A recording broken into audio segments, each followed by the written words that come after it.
We love Gemma. She's one of our Dudamel Fellows. She was one of our early Dudamel Fellows. So we know her very well. I was delighted. She had the honor of being invited to this competition. She was the last woman standing, and she did a magnificent job. I was very proud of her. And in fact, I saw Gustavo in Dudamel in Vienna on Sunday. I flew to see him. He was conducting at the Vienna State Opera. And so I filled him in on how Gemma was doing. I wish everybody could be a winner, but what can you do?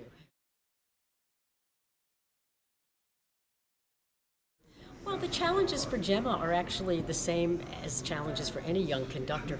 And the very beautiful part of this is that I would not now say that it's an impediment in any way that she's a woman. I think that's just absolutely becoming a level playing field.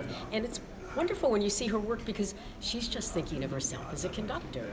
And so her future is very bright, very bright. And I know there are a number of orchestra managers who are here just to see her this week.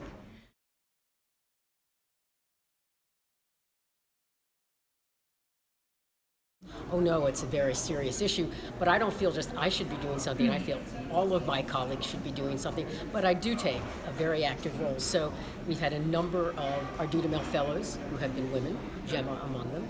Our principal guest conductor, who we recently named, Susanna Malki. I hate to say she's a woman, she's a great conductor.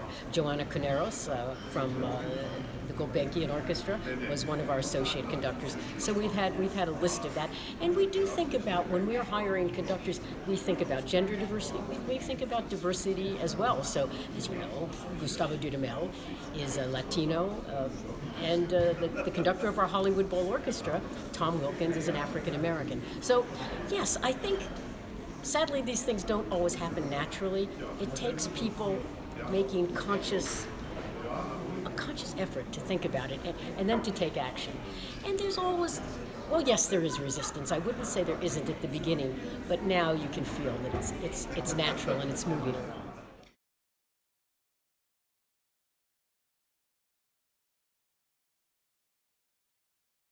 I give it to female and male conductors both. And what are those tips? Well, it's about how, well, really what it's about is how you can be yourself, how you can find your authentic self and put that across, communicate it in your music making, in your speaking, and really, honestly, in how you live your life. And what kind of life enhances a conducting career? Reading, being thoughtful, being true to yourself, finding the repertoire that's right for you, and working in a humane way with musicians, but also thinking about the larger picture that we talked about before of community. What does community mean?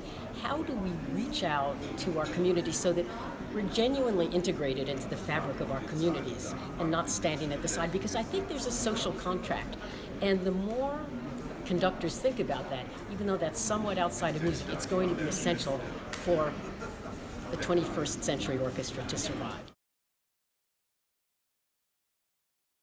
Our budget is the largest in the United States. It's $125 million, and we raise over half of it. So that's raising a lot of money every single year. And part of it is I think we're really beloved in Los Angeles because we have such extensive education programs. Because we program, in addition to all of the classical music that we program, we also operate the Hollywood Bowl. So it's a real melting pot for the city. And I have to tell you another thing that really, I think, makes it beloved is people adore Gustavo Dudamel. He's a culture hero of Los Angeles, coming from his background and living his life in the way that he does, working with kids on a constant basis. He doesn't just work with kids for the press. That's his life. That's what he does in Los Angeles as well as in Caracas.